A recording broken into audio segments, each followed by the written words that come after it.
ಕ್ಲಾಸಲ್ಲಿ ಏನು ಮಾಡಿದ್ವಿಪ್ಪ ಅಂದರೆ ವಿದ್ಯುತ್ ಮಂಡಲ ಮತ್ತು ವಿದ್ಯುತ್ ಪ್ರವಾಹ ಇಂತಹ ಅಂಶಗಳ ಬಗ್ಗೆ ಅಭ್ಯಾಸ ಮಾಡಿದ್ವಿ. ಈ ಕ್ಲಾಸಲ್ಲಿ ಏನು ಮಾಡೋಣ ಅಂದರೆ ವಿದ್ಯುತ್ ಶಕ್ತಿಗೆ ಸಂಬಂಧಪಟ್ಟಂತಹ ವಿಭವ ಮತ್ತು ವಿಭವಾಂತರವನ್ನು ಅಧ್ಯಯನ ಮಾಡೋಣ.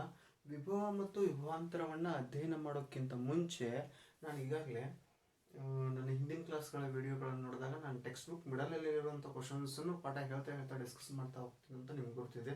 ಹಾಗಾದರೆ ಒಂದು ಮುಳು ಏನಿದಾವಂತ ಮಿಡಲ್ ಕ್ವಶನ್ ಆನ್ಸರ್ಸ್ ಇದ್ದಾವೆ, ಅದನ್ನು ಡಿಸ್ಕಸ್ ಮಾಡಿಬಿಟ್ಟು ನಾನು ಏನು ಮಾಡ್ತೀನಿ ಅಂದರೆ ಮುಂದೆ ಹೋಗ್ತೀನಿ. ಮೊದಲೇ ಕ್ವಶನ್ ಏನಿಪ್ಪ ಅಂದರೆ ವಿದ್ಯುತ್ ಮಂಡಲ ಎಂಬುದರ ಅರ್ಥವೇನು? ಹೌದಾ, ವಿದ್ಯುತ್ ಪ್ರವಾಹದ ನಿರಂತರ ಮತ್ತು ಆವೃತ್ತವಾದ ಮಾರ್ಗವನ್ನು ಏನು ಕರಿತೀವಿ ಅಂದರೆ ವಿದ್ಯುತ್ ಮಂಡಲ ಅಂತ ಕರಿತೀವಿ. ಅದನ್ನು ನಾನು ಲಾಸ್ಟ್ ಕ್ಲಾಸಲ್ಲಿ ಬಹಳ ವಿವರವಾಗಿ ನಿಮಗೆ ಹೇಳಿದ್ದೀನಿ.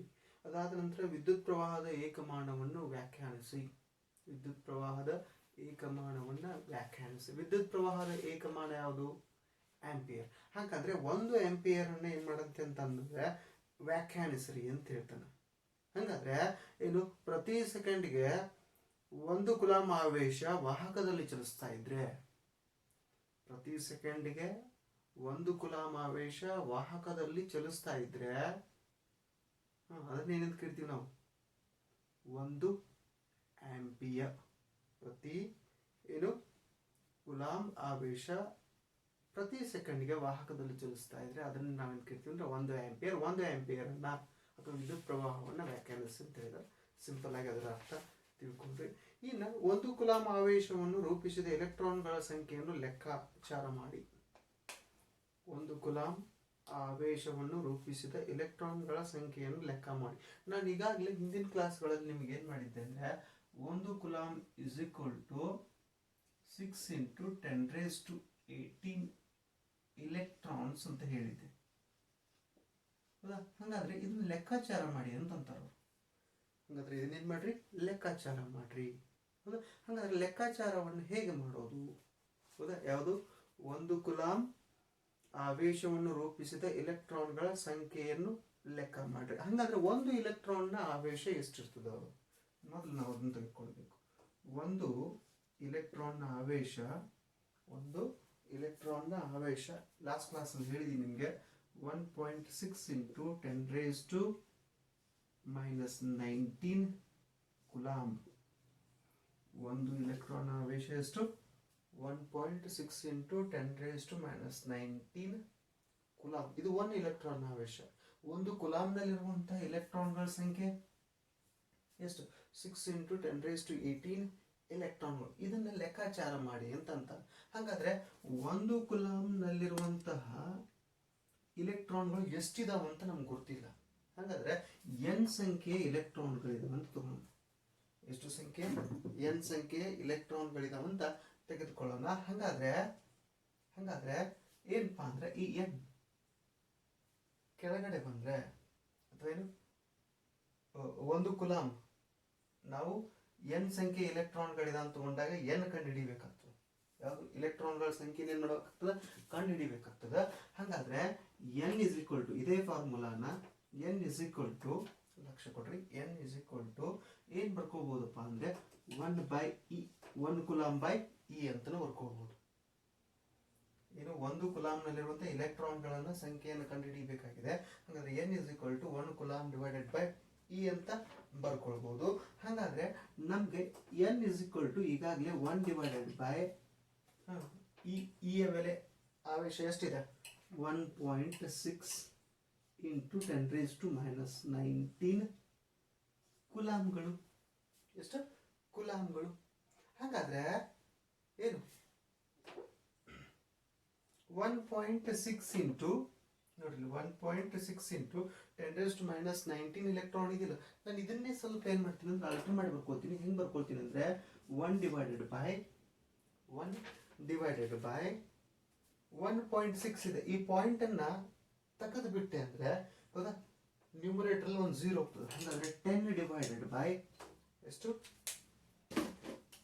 10 ಡಿವೈಡೆಡ್ ಬೈ 16 × 10⁻19 ಆಗ್ತದೆ. ನೋಡ್ರಿ 1.6 ಡಿನಾಮಿನೇಟರ್ ಇತ್ತು, ಇದನ್ನು 16 ಮಾಡ್ಕೊಂಡ್ರೆ ಒಂದು 0 ಏನಾಗ್ತದೆ? ಮೇಲೆ ಹೋಗ್ತದೆ. ಹಾಗಾದ್ರೆ 10 ಡಿವೈಡೆಡ್ ಬೈ 16 ಇಂಟು 10⁻⁻19 ಆಯಿತು. ಹಾಗಾದರೆ n is equal to 10 divided by 16. 10 divided by 16. ಡಿನಾಮಿನೇಟರಲ್ಲಿ ಏನಿದೆ ಅಂದರೆ 10⁻⁻19 ಇದೆ. ಅದನ್ನು ನಾವು ಇಂಟು ಮಾಡಿದಾಗ, ಇದಕ್ಕೆ ಇಂಟು ಮಾಡಿದಾಗ 10⁻+19 ಆಗ್ತದೆ. ಡಿನಾಮಿನೇಟರಲ್ಲಿದೆ ಮೇಲೆ ಹೋಗಿ ಇಂಟು ಮಾಡಿದಾಗ ಏನಾಗ್ತದೆ, +19 ಆಗ್ತದೆ. ಹಾಗಾದರೆ +19ನಲ್ಲಿರುವಂತಹ ಒಂದು ಡಿಜಿಟನ್ನು ನಾನು ಕಡಿಮೆ ಮಾಡ್ಕೊಳ್ತೀನಿ. 19ನಲ್ಲಿ ಒಂದು ಡಿಜಿಟನ್ನು ಏನು ಮಾಡ್ತೀನಿ, ಕಡಿಮೆ ಮಾಡ್ತೀನಿ. ಎಷ್ಟು ಬರ್ಕೊಳ್ತೀನಿ, 18. ಇಲ್ಲಿ 19 ಇದನ್ನು 18 ಬರ್ಕೊಂಡ್ರೆ ಇಲ್ಲೊಂದು 0 ಏನು ಮಾಡಬೇಕು, ಹೆಚ್ಚು ಮಾಡಬೇಕು. ಒಂದು 0 ಏನು ಮಾಡಬೇಕು, ಹೆಚ್ಚು ಮಾಡಬೇಕು. ಹಾಗಾದರೆ 16 ಒಂದಲೇ ಹೌದಾ. ಆಮೇಲೆ 16 6 16 6 ಎಷ್ಟಾಗ್ತದೆ, 32 64 96 ಆಯಿತು. 16 96. ಎಷ್ಟು ಉಳಿತು, 4 ಉಳಿತು. ಹಾಗಾದ್ರೆ ಇದನ್ನು 40 ತೊಗೋತೀನಿ ನಾನು. ಏನು ತೊಗೋತೀನಿ, 14. ಹಾಗಾದ್ರೆ ಮತ್ತೆ ಎಷ್ಟರಿಂದ 16 2 ಹೋಗ್ತದೆ.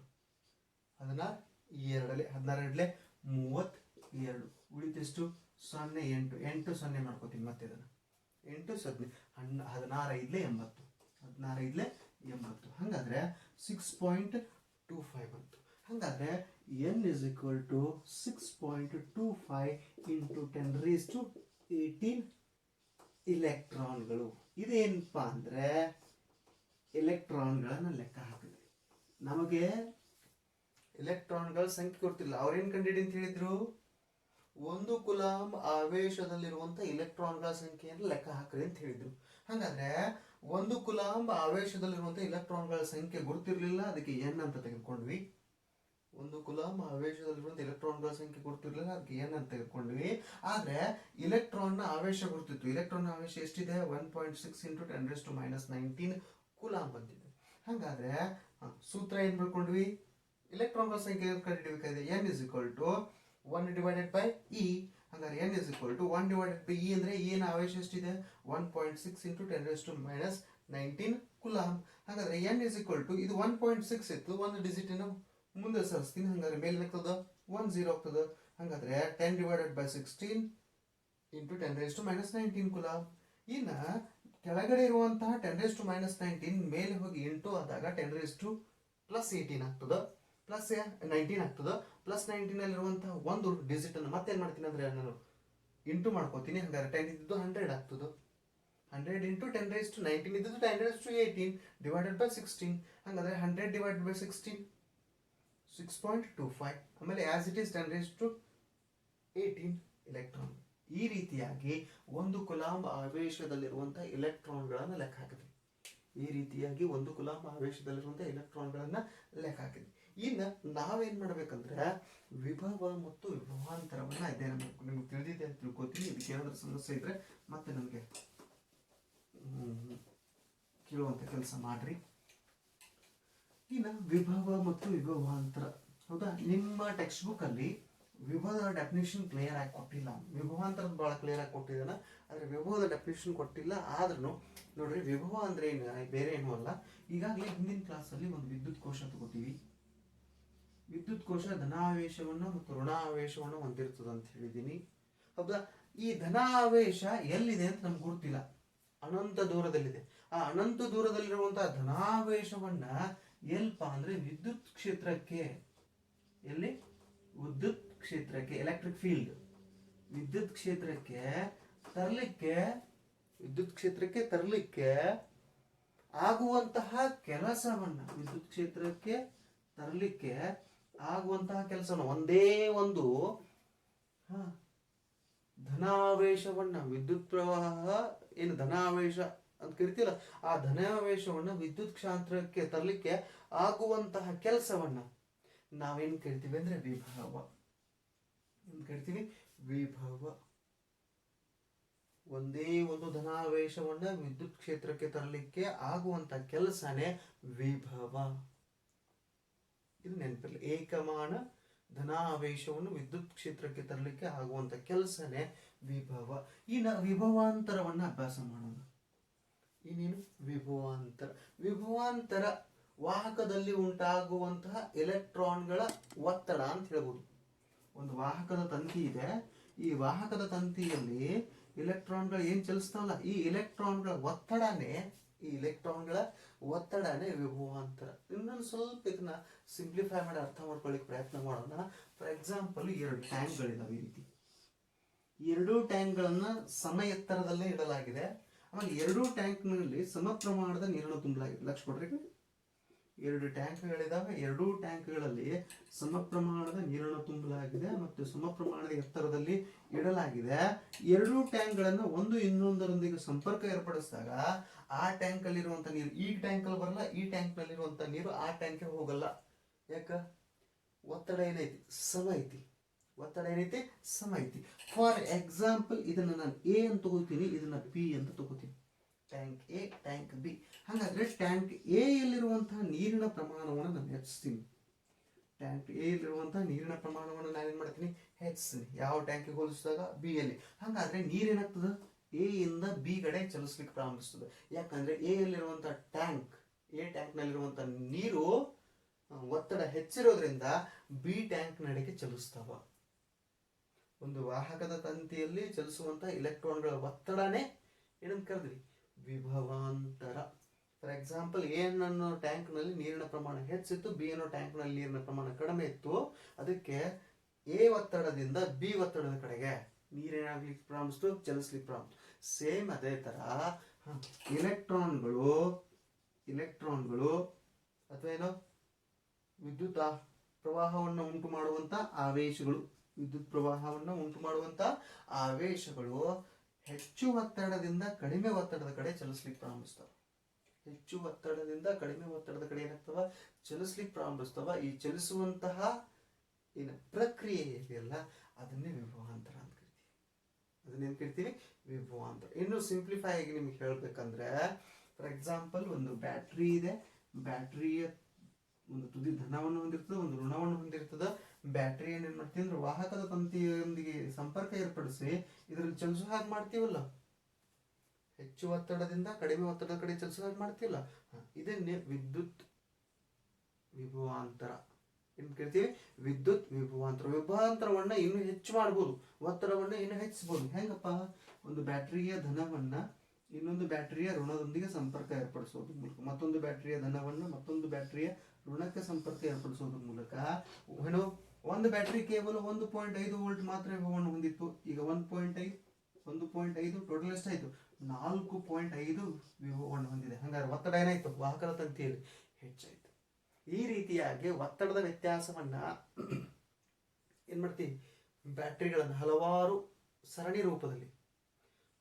ವಿದ್ಯುತ್ ಕೋಶಗಳನ್ನ ಸರಣಿ ರೂಪದಲ್ಲಿ ಜೋಡಿಸೋದ್ರ ಮೂಲಕ ವಿಭವದ ಪ್ರಮಾಣವನ್ನು ಏನ್ ಮಾಡ್ತೀವಿ ಅಂದ್ರೆ ಹೆಚ್ಚಿಸ್ತೀವಿ. ಕನ್ಫ್ಯೂಷನ್ ಬೇಡ.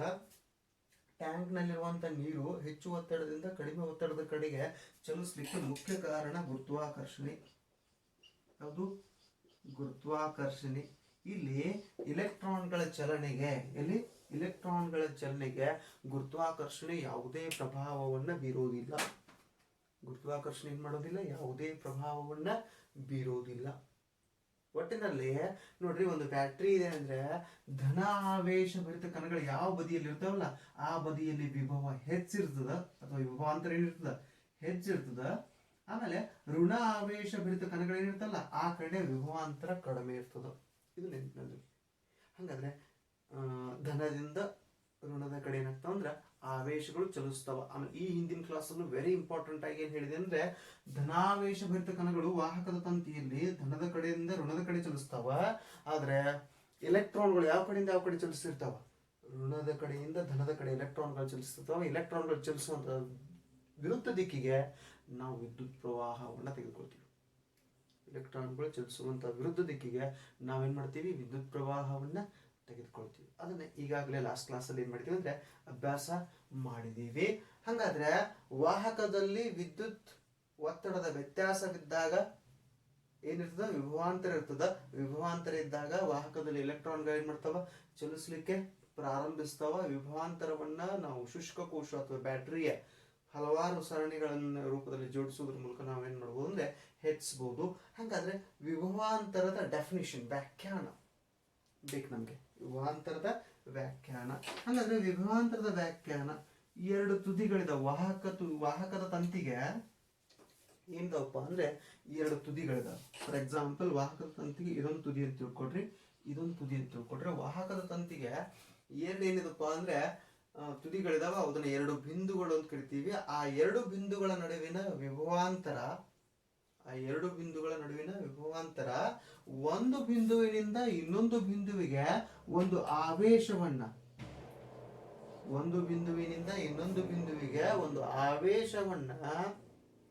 ಕೊಂಡೊಯ್ಲಿಕ್ಕೆ ಅಥವಾ ತೆಗೆದುಕೊಂಡು ಹೋಗಲಿಕ್ಕೆ ಆಗುವಂತಹ ಕೆಲಸ ಏನಿದೆಯಲ್ಲ, ಎರಡು ಬಿಂದುಗಳ ನಡುವಿನ ವಿಭವಾಂತರ, ಒಂದು ಬಿಂದುವಿನಿಂದ ಇನ್ನೊಂದು ಬಿಂದುವಿಗೆ ಒಂದು ಆವೇಶವನ್ನ ತೆಗೆದುಕೊಂಡು ಹೋಗ್ಲಿಕ್ಕೆ ಅಥವಾ ಕೊಂಡೊಯ್ಲಿಕ್ಕೆ ಉಂಟಾಗುವಂತ ಕೆಲಸ ಏನಿದೆಯಲ್ಲ, ಆ ಕೆಲಸವನ್ನೇ ನಾವೇನ್ ಕರಿತೀವಿ ಅಂದ್ರೆ ವಿಭವಾಂತರ. ಅಥವಾ ಏಕಮಾನ ಆವೇಶವನ್ನ ಒಂದು ಬಿಂದುವಿನಿಂದ ಇನ್ನೊಂದು ಬಿಂದುವಿಗೆ ತರುವಲ್ಲಿ ಆಗುವಂತ ಕೆಲಸ, ಒಂದು ಬಿಂದುವಿನಿಂದ ಇನ್ನೊಂದು ಬಿಂದುವಿಗೆ ಒಂದು ಏಕಮಾನ ಆವೇಶವನ್ನ ತರುವಲ್ಲಿ ಆಗುವಂತ ಕೆಲಸವನ್ನೇ ನಾವೇನ್ ಕರಿತೀವಿ ವಿಭವಾಂತರ. ಹಾಗಾದ್ರೆ ಎರಡು ಬಿಂದುಗಳ ನಡುವಿನ ವಿಭವಾಂತರ, ಎರಡು ಬಿಂದುಗಳ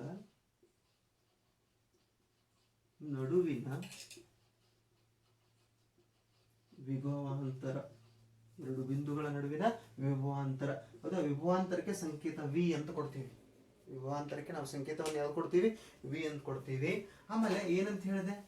ಆವೇಶವನ್ನ, ಹೌದಾ, ಆವೇಶವನ್ನ ಒಂದು ಬಿಂದುವಿನಿಂದ ಇನ್ನೊಂದು, ಏಕಮಾನ ಆವೇಶವನ್ನು ಒಂದು ಬಿಂದುವಿನಿಂದ ಇನ್ನೊಂದು ಬಿಂದುವಿಗೆ ತರುವಲ್ಲಿ ಆಗುವಂತಹ ಕೆಲಸವನ್ನು ಡಬ್ಲ್ಯೂ ಅನ್ನೋ ಸಂಕೇತದಿಂದ ಗುರುತಿಸ್ತೀವಿ, ಹೌದಾ. ಆಮೇಲೆ ಆವೇಶ, ಆಮೇಲೆ ಯಾವುದು? ಏಕಮಾನ ಆವೇಶವನ್ನ ಕುಲಾಂಬ್, ಹೌದಾ. ಆವೇಶವನ್ನ ಕ್ಯೂ ಅನ್ನೋ ಸಂಕೇತದಿಂದ ಗುರುತಿಸ್ತೀವಿ. ಆಮೇಲೆ ಆವೇಶವನ್ನ ಅಳಿಲಿಕ್ಕೆ ಬಳಸುವಂತ ಮಾನ ಕುಲಾಂಬ್.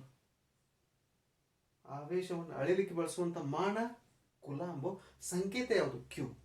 ಕೆಲಸ ಅಳೆಯುವಂತಹ ಮಾನ ಯಾವುದು? ಜೌಲ್. ಆದ್ರೆ ಸಂಕೇತ ಡಬ್ಲ್ಯೂ. ಆಮೇಲೆ ವಿಭವಾಂತರ, ಎರಡು ಬಿಂದುಗಳ ನಡುವಿನ ವಿಭವಾಂತರ, ಅದನ್ನ ವಿ ಅಂತ ಗೊತ್ತೀವಿ, ಹೌದಾ, ಸಂಕೇತ ವಿ. ಆಮೇಲೆ ಅದರ ಏಕಮಾನ ಕೂಡ ವಿನೇ, ವೋಲ್ಟ್. ವೋಲ್ಟ್ ಅನ್ನೋ ಸಂಕೇತವನ್ನು ನಾವು ಕೊಡ್ತೀವಿ. ಹಾಗಾದ್ರೆ ವಿಭವಾಂತರದ ಸಮೀಕರಣವನ್ನು ರಚಿಸಬಹುದಲ್ಲ. ಎರಡು ಬಿಂದುಗಳ ನಡುವಿನ ವಿಭವಾಂತರ ವಿ ಅಂತ ತೆಗೆದುಕೊಂಡ್ವಿ. ಆಮೇಲೆ ಒಂದು ಬಿಂದುವಿನಿಂದ ಇನ್ನೊಂದು ಬಿಂದುವಿಗೆ ಆವೇಶವನ್ನ ತರಲಿಕ್ಕೆ ಆಗುವಂತ ಕೆಲಸವನ್ನ ಡಬ್ಲ್ಯೂ ಅಂತ ತಗೊಂಡ್ವಿ, ಆವೇಶವನ್ನ ಕ್ಯೂ ಅಂತ ತಗೊಂಡ್ವಿ. ಹಾಗಾದ್ರೆ ಸಮೀಕರಣ V is equal to W by Q. ಯಾವ್ದು ಸಮೀಕರಣ ಇದು? ಎರಡು ಬಿಂದುಗಳ ನಡುವಿನ ವಿಭವಾಂತರದ ಸಮೀಕರಣ. ವಿಭವಾಂತರವನ್ನ ಅಳಿಲಿಕ್ಕೆ ಬಳಸುವಂತ SI ಮಾನ, system of international units. SI ಮಾನ, ವಿಭವಾಂತರವನ್ನ ಅಳಿಲಿಕ್ಕೆ ಬಳಸುವಂತ SI ಮಾನ ಯಾವ್ದಪ್ಪ ಅಂದ್ರೆ ವೋಲ್ಟ್, ಹೌದಾ. ವೋಲ್ಟ್ ಅನ್ನ ನಾವು ವಿ ಅನ್ನೋ ಸಂಕೇತದಿಂದ ಗುರುತಿಸ್ತೀವಿ. ವಿ ಅನ್ನೋ ಸಂಕೇತದಿಂದ ಏನ್ ಮಾಡ್ತೀವಿ ಅಂದ್ರೆ ಗುರುತಿಸ್ತೀವಿ. ಇನ್ನ ಇಟಲಿಯ ಈಗಾಗಲೇ ವಿದ್ಯುತ್ ಪ್ರವಾಹವನ್ನ ಹೇಳಬೇಕಾದ್ರೆ ಯಾರು? ಆಂಪಿಯರ್ ಅನ್ನೋ ವಿಜ್ಞಾನಿಯ ಸ್ಮರಣಾರ್ಥಕ್ಕೋಸ್ಕರ ನಾವು ವಿದ್ಯುತ್ ಪ್ರವಾಹದ ಏಕಮಾನ ಏನ್ ಕೊಟ್ವಿ? ಆಂಪಿಯರ್ ಅಂತ ಕೊಟ್ವಿ. ಅದೇ ರೀತಿಯಾಗಿ ವಿಭವಾಂತರದ ಏಕಮಾನವನ್ನ ಯಾರಪ್ಪ ಅಂದ್ರೆ ಅಲ್ಸಾಂಡ್ರೋ ವೋಲ್ಟ್ ಅನ್ನೋ ವಿಜ್ಞಾನಿಯ ಸ್ಮರಣಾರ್ಥವಾಗಿ, ವಿಭವಾಂತರಕ್ಕೆ ನಾವು ಏಕಮಾನವನ್ನು ಯಾವ್ದು ಆಯ್ಕೊಂಡ್ವಿ ಅಂದ್ರೆ ವೋಲ್ಟ್. ಆ ವಿಜ್ಞಾನಿಯ ಅಡ್ಡ ಹೆಸರನ್ನೇ ವಿಭವಾಂತರದ ಏಕಮಾನವಾಗಿ ಆಯ್ಕೊಂಡ್ವಿ. ಏನ್ ಮಾಡಿದ್ವಿ? ಏಕಮಾನವಾಗಿ ಆಯ್ಕೊಂಡ್ವಿ. ಆ ವಿಜ್ಞಾನಿ ಯಾರು? ಅಲ್ಸಾಂಡ್ರೋ ವೋಲ್ಟ್, ಹೌದಾ, ಇಟಲಿಯ ಒಬ್ಬ ಭೌತ ವಿಜ್ಞಾನಿ. ಇನ್ನ ಎರಡು ತುದಿಗಳ ನಡುವಿನ ವಿಭವಾಂತರ ವಿ ಅಂತ ತೆಗೆದುಕೊಂಡಾಗ, ಒಂದು ಬಿಂದುವಿನಿಂದ ಇನ್ನೊಂದು ಬಿಂದುವಿಗೆ ಒಂದು ಏಕಮಾನ ಆವೇಶವನ್ನ ತರುವಲ್ಲಿ ಆಗುವಂತ ಕೆಲಸವನ್ನೇ ನಾನು ಅಂತ ಹೇಳಿದೆ ವಿಭವಾಂತರ ಅಂತ ಹೇಳಿದೆ. ವಿಭವಾಂತರದ ಸೂತ್ರ V is equal to W by Q. ಸಮೀಕರಣ ಯಾವುದು? V is equal to W by Q. ಹಾಗಾದ್ರೆ ವಿಭವಾಂತರ 1 ವೋಲ್ಟ್ ಇದ್ದಾಗ, ವಿಭವಾಂತರ, ಎರಡು ಬಿಂದುಗಳ ನಡುವಿನ ವಿಭವಾಂತರ ಎಷ್ಟಿದೆ? 1 ವೋಲ್ಟ್ ಇದೆ. ಹಂಗಾದ್ರೆ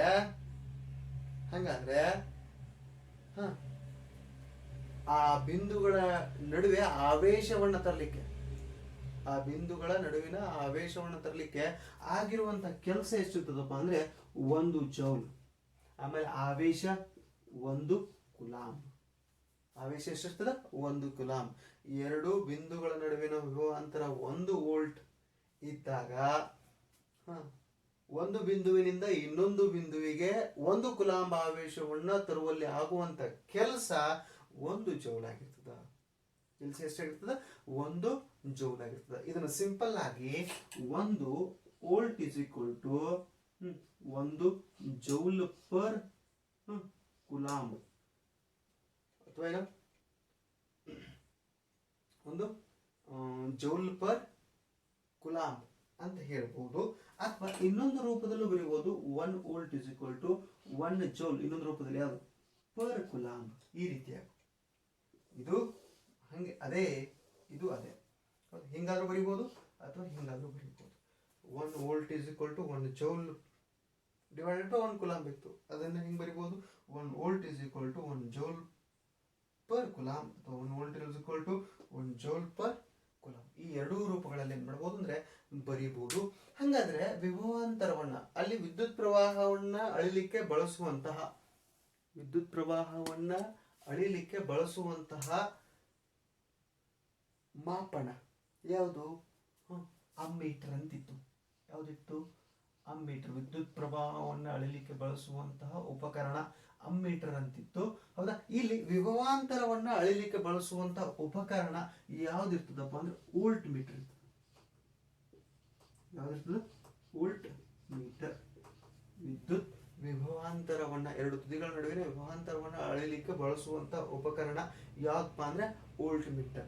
ಆಮೇಲೆ ಅಮ್ಮೀಟರ್ ಅನ್ನ ವಿದ್ಯುತ್ ಮಂಡಲದಲ್ಲಿ ಏನ್ ಮಾಡ್ತೀವಿ ಅಂದ್ರೆ ಸರಣಿಯಲ್ಲಿ ಜೋಡಿಸ್ತೀವಿ ಅಂತ ಹೇಳಿದೆ. ಸರಣಿಯಲ್ಲಿ ಅಂದ್ರೆ ಏನು? ಬ್ಯಾಟರಿಯ ಧನ ಇರ್ತದಲ್ಲ, ಆ ಧನದ ಬದಿಗೆ ಅಮ್ಮೀಟರ್ನ ಧನ, ಋಣದ ಬದಿಗೆ ಅಮ್ಮೀಟರ್ನ ಋಣವನ್ನ ಸಂಪರ್ಕಪಡಿಸ್ತೀವಿ. ಹಾಗಾದ್ರೆ ಇದು ಏನು?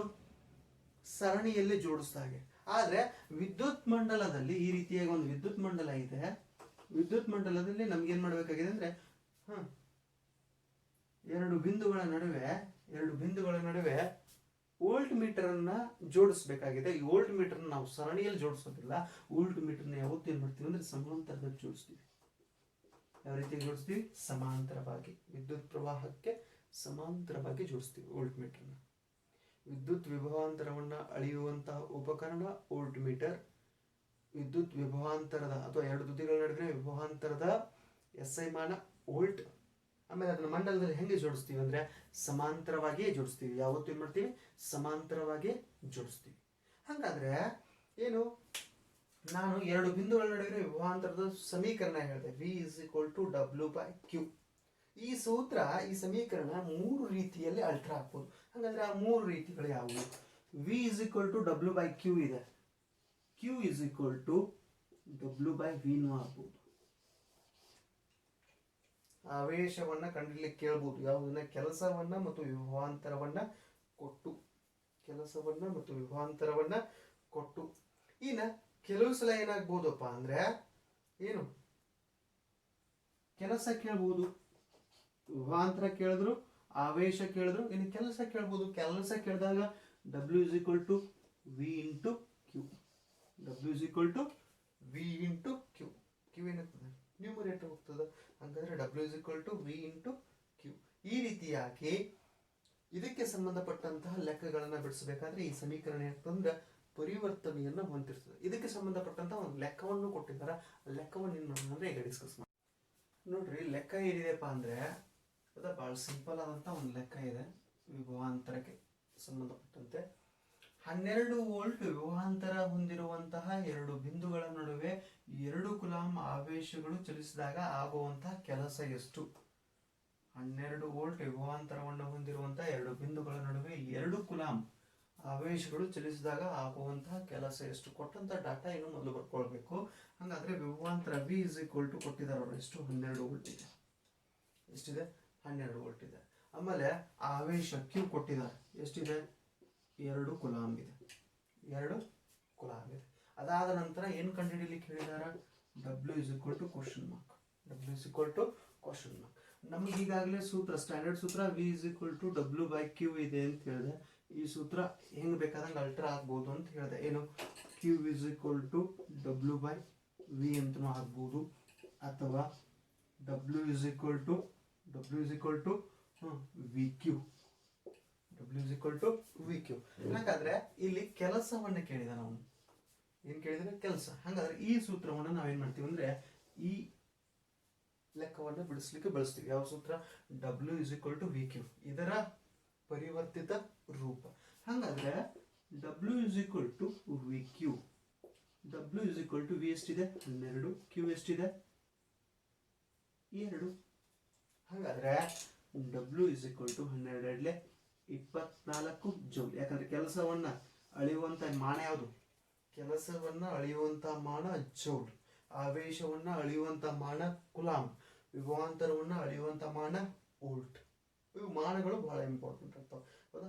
ಏಕಮಾನಗಳನ್ನ ಒಂದು ಸ್ವಲ್ಪ ನೆನಪಿಡುವಂತ ಕೆಲಸ ಮಾಡ್ರಿ. ಬಹಳ ಸಿಂಪಲ್ ಆದಂತ ಪ್ರಾಬ್ಲಮ್ ಇದೆ, ಹೌದಾ. ಇಲ್ಲಿ ಕೆಲಸವನ್ನ ಕಂಡುಹಿಡಲಿಕ್ಕೆ ಹೇಳಿದಾರ. ನಿಮ್ಗೆ ಕೊಟ್ಟಂತ ಎಕ್ಸಾಮ್ ಪ್ರಾಬ್ಲಮ್ಸ್ ಅಲ್ಲಿ 1 ಮಾರ್ಕ್ಸ್ಗೆ 2 ಮಾರ್ಕ್ಸ್ಗೆ ಆವೇಶವನ್ನು ಕೇಳಬಹುದು, ವಿಭವಾಂತರವನ್ನು ಕೂಡ ಏನ್ ಮಾಡ್ಬೋದು, ಕೇಳಬಹುದು. ಅದಕ್ಕೆ ಇಂತಹ ಸಿಂಪಲ್ ಆದಂತಹ ಲೆಕ್ಕಗಳ ಕಡೆಗೆ ನಿಮ್ಮ ಲಕ್ಷ್ಯ ಹೆಚ್ಚಿರಲಿ. ಎಕ್ಸಾಂಪಲ್ ಇವು ಇಂತಹ ಲೆಕ್ಕಗಳು ಹೆಚ್ಚು ಬರುವಂಥ ಸಾಧ್ಯತೆ ಇರ್ತದೆ. ಭಾಳ ಟಫ್ ಕ್ವಶನ್ ಪೇಪರ್ ಫ್ರೇಮ್ ಮಾಡಬೇಕಾದಾಗ ಏನಾಗ್ತಂದ್ರೆ ಟಫ್ ಲೆಕ್ಕಗಳನ್ನ ಕೇಳ್ತಾನೆ. ನಿಮ್ಮ ಈ ಕರೋನಾ ಸಮಯದಲ್ಲಿ ಆದಷ್ಟು ಕ್ವಶನ್ ಪೇಪರ್ ಸಿಂಪಲ್ ಆಗಿ ಈಸಿಯಾಗಿ ಫ್ರೇಮ್ ಮಾಡಲಿಕ್ಕೆ ಪ್ರಯತ್ನ ಪಡ್ತಿರ್ತಾನೆ. ಅದಕ್ಕೆ ಇಂತಹ ಲೆಕ್ಕಗಳ ಕಡೆ ನಿಮಗೆ ಟೆಕ್ಸ್ಟ್ ಬುಕ್ಕಲ್ಲಿರುವಂಥ ಲೆಕ್ಕಗಳು ಮತ್ತು ಇಂಥ ಸಿಂಪಲ್ ಆದಂಥ ಲೆಕ್ಕಗಳ ಕಡೆ ಹೆಚ್ಚು ಪರಿವರ್ತಿತ ರೂಪದಲ್ಲಿ ಕೇಳುವಂಥ ಸಾಧ್ಯತೆ ಇರ್ತದೆ ಸಿಂಪಲ್ ಆಗಿ. ಅದಕ್ಕೆ ಇಂತಹ ಲೆಕ್ಕಗಳ ಕಡೆ ನಿಮ್ಮ ಗಮನ ಹೆಚ್ಚಿರಲಿ. ಆದಷ್ಟು ವಿಡಿಯೋಗಳನ್ನು ನೋಡ್ರಿ, ಯಾರು ನಿಮ್ಮ ಫ್ರೆಂಡ್ಸ್ ಇದ್ದಾರೆ ಅಂಥವ್ರಿಗೂ ಶೇರ್ ಮಾಡಿರಿ, ಹೌದಾ. ನಿಮ್ಗೆ ಹೆಲ್ಪ್ ಆಗಲಿ ಅಂತಲೇ ಏನು ಕ್ಲಾಸ್ ಸ್ಟಾರ್ಟ್ ಆಗಿದ್ದನು ಎಲೆಕ್ಟ್ರಾನಿಕ್ ಚಾಪ್ಟರ್ ಸಂಬಂಧಪಟ್ಟಂತೆ ವಿಡಿಯೋಗಳನ್ನು ಮಾಡುವಂಥ ಕೆಲಸ ಮಾಡ್ತಾ ಇದ್ದೀನಿ. So thank you very much.